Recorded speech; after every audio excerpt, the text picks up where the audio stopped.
ako sa Kalingap, nandun ka pa sa Manila. Oo. Dati kasi, bago pa lang ako sa Kalingap, nag-ayanayan po pa Manila si Kalingap Dan. Yes, Diba? nakita namin po siya ni Deans sa bahay sa Manila. Sa Manila. So, hindi pa po ako nakakarating sa Daet. Kailan ako na si Kalingap Jomar. Oo po. Mga bago pa lang ako niyan. So, parang, doon na talaga akong baga, mula noon hanggang ngayon, yun pa rin yung treatment. Ano namin, samahan. And kay Papa Joms, kay Jenny, syempre si Jenny ay kasama mo din off-cam, nakakasama mo. Ano naman ang ano kay Jenny? O yun, syempre, ito, ano na to. Siyempre, alam naman ng lahat.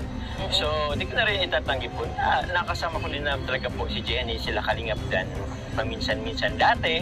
At ngayon, bihira na lang din kasi yun na nga, good days. Pero si Jenny, bilang napaka kasi niya, sobrang understanding.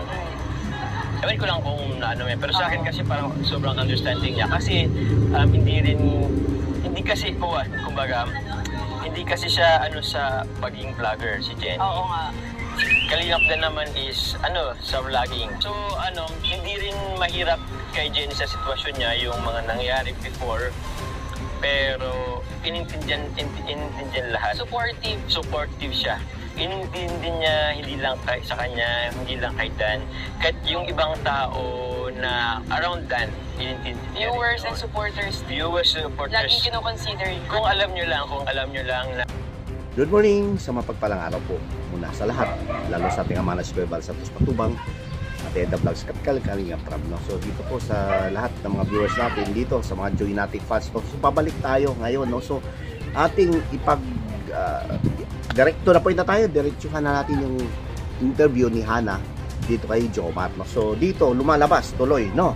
Na para bang kayo na yung tumuloy sa aking sinasabi, no? So dito gagawa natin ng reaction yung kanyang interview o yung sagot niya sa mga interview, no? So let's move on na raw at let's lahat, no, na ito ang pinapasaringan niya rito ay yung mga viewers na hindi pa natanggap yung ngayon, no, na ang sinasabi ay marami tayong mapapag-usapan mga balbas, no? So mga Joynatics, no, so stay tuned at una, syempre, like muna kayo, no? So, marami ang talagang nagkomento doon sa mismong live, or doon sa upload, no? So, sa akin dito kasi, medyo, bakit naman kasi, para tuloy lumabas na damay siya rito, no? Dito, ito siguro hindi lang siguro, for sure, baka mabawas ng mga subscriber ni Parin Jomar, no? Oh, no! Na nahalungkat. At dito, no, kung ating pansinin dito, meron ako ipi-play na video mamaya, no? So clips lang naman to, hindi naman siguro tayo makapiright nito dahil mahirap na, baka mamaya, di ba? Na nagsasaad, mahalingap, mga balbas natin, na doon sa mismong interview ay sinabi ni Jomar, no, ni Paring Jomar, no, pare, or mismo dito na alam pala niya sa mga nakaraan dahil mula pa noon pala ay magkakaibigan na ito, no? So doon kung sasabihin natin na sinasabi niya very understanding, very tahimik daw itong si Jay, no? Si Jay din pala si Joy, no?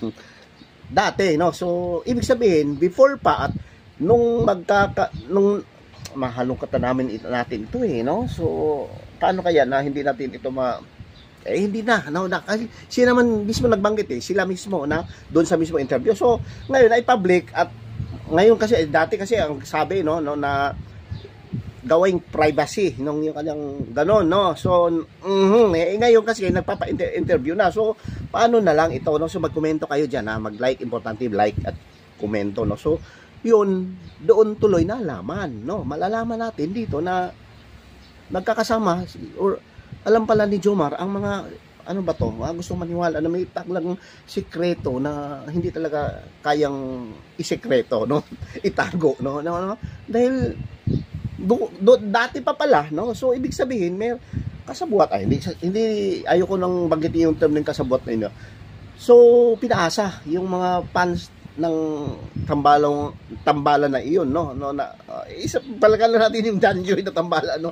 So dito lumalabas tuloy mga balbas na, di ba, naging kasabwat o naging, nabanggit ko na naman, no, alam nila yung nangyayari. So bakit kailangan pang dati puri-puri nila, no? Ngayon, iba. So, kung mahagilap mo, yung mapansin niyo yung mga interview ngayon, na dami nating pinag-uusapan, no? Na talagang puring-puri nila dati, si Joy natin, no? Joy, na ganito, ganyan, at dito, ganyan, no? So, ngayon, iba na yung pinupuri, no? So, bakit ganun, no? Dapat na, sabi nga nila, privacy na lamang at hindi nahalungkatin sa mga nakikinig. Kayo naman mismo ang naghalungkat. Forget na pa, sabi nyo, no? Ito, kailangan nang mag-move on at let's continue, or, di ba? Pero, dito kasi, hindi pa pwedeng, kayo, no? Mga Geonatic fan, no? Mabanggit ang pangalan at inyong malalaman ang nakaraan na ganito pala, na sa halip na kung nanahimik, ay hindi na sana namin malalaman, di ba? Pero nalaman na, tuloy, na itong mga ito, ay para kung gusto maniwala na, baka mayroon pang lalabas dito na hindi. Ito kasi sinabi ni Jomar, no, na matapang na nagsabi, no? So ibig sabihin, kahit mabawasan siguro yung subscriber ni Parang Jomar na ito, no? So sigurado tayo na yung mga fan ng dating Tambalan, no? Or yung nga, no? So mga fan na talagang nandyan nakasubscribe ay magkakaroon pa ng pagbabawas ito, no? Na dito mismo sa channel ni Kalimang Jomar, kasi nalaman tuloy, no, na siya pala ay alam niya, no, sa mga nakaraan pa na before pa, or sabi nga niya, no, na nasa Manila daw sila, no, na hindi pa daw siya kalingap or bago lang siya sa kalingap, ay magkakaibigan pa lang itong dalawa, si Dan at si Jomar, no. So ibig sabihin hindi malayo kasi taga dito si ano, di ba? Oh, hindi malayo na alam niya ng mga sekreto at bakit hinayaan lang, no. So parang ganun, parang di ba? Pero sa akin kay Kalinga Prab, hindi ako naniwala na alam niya, no? Alam niya itong latest na lamang siguro, na kasi nga kung ganun pala, no? Kung alam niya, syempre, di ba, ma-break niya ang rules kasi nagkaroon nga ng tandem ng Tambalan ang Danjoy dahil alam ni Kalinga Prab na walang, di ba, walang papasok or walang kung anumang girlfriend or, di ba, sabi natin na ito nga naglabasan na, lumabas na nga yung totoo, tunay at na taon pa, no? Sa speaking sa taon nung mismo, no, na first year anniversary, di ba? Na taon pa na doon talaga, kung hindi nga nalaman ay marami pang hindi naman maloko, no?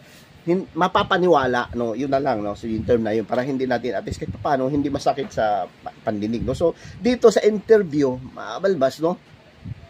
Isa pa ngayon, nagpapa-interview pa sa iba, no? Nagpapa-interview pa itong si J.O. J.O. din pala si Joy, no? Na ganito, no? Na sa halip ay sinasabi niya dati na let's keep privacy dahil ayaw niya na makapag-usapan, dahil ganito ganyan, dahil meron pang ano si Joy. Ngayon wala na ngang tandem o wala na ngang Tambalan, ay pwede na pala, no? So ibig sabihin, natin silang reaction. So wow, yes.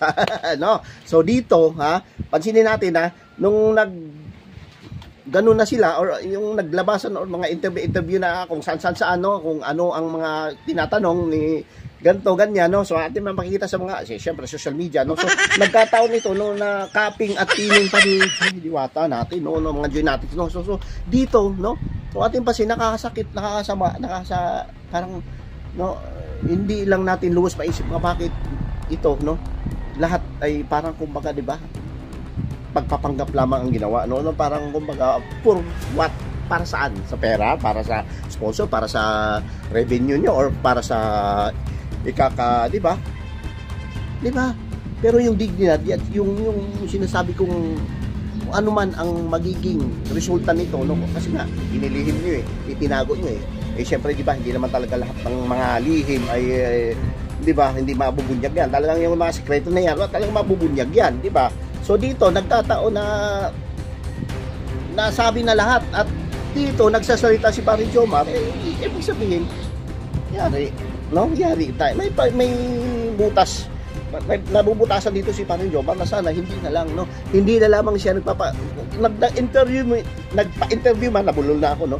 Nagpa-interview man siya, hindi yung nakaraan, no? Dito lang sa una or kung ano man ang nagiging, kasi parang lumihis no, interview niya about regarding doon sa magiging, kasi magiging kumpare sila, no, na ganito, na napag-usapan, pero iba para matapang niya sinabi na ako yung isa sa mga talagang yung kaibigan ni Paring Dan dati pa, before pa na or bago lang siya. So ibig sabihin magkakakilalan siya dati pa, pero at alam din pala niya, no, na ito pala ay, no, di ba, yung relasyon na ito, no, at yung tambalan na ito ay nagkasabay. Okay? No? So, doon, therefore, no, we conclude na ito, no, nasakit lang isipin dahil ang mga Joynatic fans ay umaasa na yun pala at napapaniwala, no, na which is na ang ating gustong mangyari dito ay dapat, no, noon pa lamang,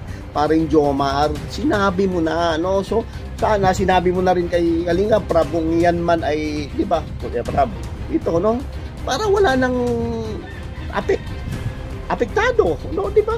Ganun lang simple as that. Sinabi mo na lang sana, no, so dito meron kang may butas to, no, so dito sigurado may bash. Kasi sabi mo doon sa interview, hindi deserve na maibash nga daw si J.O., no? Dito sa issue na yung tambalan nga na dahil at doon sa sayo, no? Nagkaroon ng hiwalayang love team na Danjoy, no? So dito, ang sa akin lang, no, opinion ko lang naman ito, mga kalingap, at ako naman ay nagtatanong lamang, no? So bakit kailangan at hinayaan pa na dumating ang punto at araw na kami or ang reactor or yung mga viewers, no, ang nakahalungkat or no, sino na kabisto or sila ang bumisto at nalaman ang tunay na motibo, ang tunay na hangarin, ang tunay na pangyayari, mga kalingap, mga kabalbas, no? So yun lang po, no? So let's like at comment na lang po, no? So mamaya gagawa ulit tayo ng panibagong reaction video dito patungkol na naman, no, dahil ito na, no, so nag-ingay na at nagkaroon na ng kumbaga ay palitan at di ba kung saan interview na masakit lang dahil sabi nila na tama na at okay na, no, let's private, hindi, no? So marami ang mag-reaction dito patungkol dito, kaya asahan po natin na hindi lang ako ang magbibigay ito sa mga Joynatic fan at yung mga iba na sa atin lang dito ay magiging maayos, no? Yun lang po, at isang mapagpalang araw po muna sa lahat, lalo sa ating ama na si Kuya Val, Kuya Rob, at sa lahat po ng mga viewers natin lang dito sa mismo, no, at syempre Joynatic fan, no? So let's matatag tayo dito dapat, no? So yun lang, matatag, matibay ang paninindigan dapat, no, at walang kasinungalingan at tawang katotohanan namang dapat, no, di ba? So yun lang po, at thank you, God bless, bye bye.